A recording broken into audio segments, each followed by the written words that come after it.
కూత ర్యాంప్ ఆడిస్తాడు కదా సినిమాలో భయ్య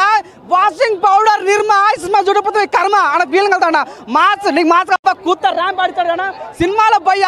వాషింగ్ పౌడర్ నిర్మా సినిమా చూడకపోతే కర్మ అన్న ఫీలింగ్ వెళ్తాడు మాస్ నీకు మాస్ కావాలా మాస్ ఉంది, రొమాన్స్ కావాలా రొమాన్స్ ఉంది, నీకు కొరియోగ్రఫీ కావాలా కొరియోగ్రఫీ ఉంది, ప్రతి సీన్ ఉన్నా ఇది కదా సినిమా అంటే ఇది కదా కొరియోగ్రఫీ అన్న ఫీలింగ్ అన్న నిజంగా కొంచెం ఏ బంగారం ఏమని చెప్పండి సినిమా ఇట్ అని చెప్పండి సూపర్ హిట్ అని చెప్పండి ఒకటి చెప్పండి నిజంగా వాషింగ్ పౌడర్ నిర్మా సినిమా చూడకపోతే కన్నా ఫీలింగ్ అంది సినిమా కూడా మేలు లెక్క చెప్తాను సినిమాలో కొరియోగ్రఫీ చాలా బాగుంటుంది హీరో పర్ఫార్మెన్స్ అయితే నిజంగా చిమిపార చేస్తాడు అన్న అంటే దెత్తడిపోతాం ఫీలింగ్ వెళ్తాం అనమాట అంత నా సామీరంగా ఇది ఎక్కడ సినిమా మామ ఫీలింగ్ అవుతుంది తన కొరియోగ్రఫీ కానీ తన లుక్స్ కానీ చాలా అనిపించింది మెయిన్గా సంజయ్ దత్తతో విలనిజం ఉంటుంది భయ అరే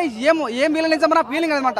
ఈ విలన్ గట్టి ఉంటే హీరోకి అయిపోతుంది కాబట్టి సంజయ్ దత్తం పెట్టడం చాలా బాగుంది అది మెయిన్ సెవెన్ కూడా మదర్ సెంటిమెంట్ అన్న సినిమాలో చాలా బాగా అనిపిస్తుంది ఫస్ట్ హాఫ్ ఇంటర్వల్ సీన్ కూడా చాలా బాగుంటుంది క్లైమాక్స్ సీన్ చాలా బాగుంటుంది కొద్దిగా స్టోరీ లైన్ పడుతూ లేచిన ఫీలింగ్ వస్తుంది ఇంకోటి నా బాగా డిసప్పాయింట్ అనే విషయం ఏంటంటే ఆలి కామెడీ అన్న ఫస్ట్ హాఫ్ వరకు ఓకే అని పేరు బొక్క అని పెట్టారు అది ఓకే సెకండ్ హాఫ్ వచ్చేసరికి అది కొద్దిగా ల్యాగ్ అనిపించారు ఇంకెందుకు అంటే పక్కన నవ్వుతా తప్ప నవ్వలేకపోయినాం అన్నమాట అది కొద్దిగా కట్ చేసి ఉంటే బాగున్న ఫీల్ వచ్చి ఓవరాల్ సినిమా చాలా మంది పూరి మార్క్ అనిపించి ఎవరు అయితే లైగర్ సినిమా బాగలేదు పూరి జగన్ లైఫ్ పెద్దమైన ప్రతి ఒక్కటి నిజంగా కుర్తి మడతపెట్టి దెంగే సినిమా అనేది అన్న ప్రతి ఒక్క సినిమా బాగా నచ్చుద్ది థ్యాంక్ యూ సో మచ్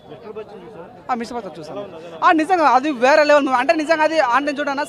సరిహద్దులు ఉండేవాడు మాత్రమే సైనికుడు కాదు నిజంగా సంపదను కాపాడేవాడు సైనికుడు అనేది రవితేజ కూడా చాలా ఆజా రవితేజ ఏం ఆడించాడు భయ నిజంగా చాలా బాగా అనిపించింది నిజంగా సినిమా కూడా చాలా అయిపోయింది అది కూడా చాలా అంటే ఇన్కమ్ ట్యాక్స్ యొక్క గొప్పతనం కానీ హీరో ఉంటుంది భయ్య అమ్మ వేరే లెవెల్ హీరోని ఎంత అందంగా ఉంది భయ నిజంగా టాలీవుడ్ నేలేస్తా అంత బాగుంటుంది హీరో స్టోరీ లైన్ నిజంగా కొద్దిగా అక్కడ కొత్తగా ఏం లేదన్న ఫీలింగ్ వచ్చినప్పుడు కూడా స్టోరీ లైన్ అంత అనిపించినా కూడా సో హీరోయిన్ అయితే చాలా బాగుంటుంది హీరోయిన్ కానీ హీరో పర్ఫార్మెన్స్ కూడా సినిమా చాలా అనిపించింది మెయిన్ చెప్తున్నా హైదరాబాద్ ఉంటుంది ఎర్రగడ్డ ఈ సినిమాలో ఉన్న సిద్ధు జొన్నాల గడ్డ డీజెట్టులు ఎంట్రీ ఉంటుంది భయ ఫస్ట్ హాఫ్ అయిపోయింది అనుకున్న సినిమా కానీ సెకండ్ హాఫ్ మన డీజెట్టులు ఎంట్రీ అయిన తర్వాత సినిమాని వేరే లెవెల్ తీసుకెళ్ళాడు క్లైమాక్స్ కూతురు ర్యాంప్ అనిపించింది అన్న థ్యాంక్ యూ సో మచ్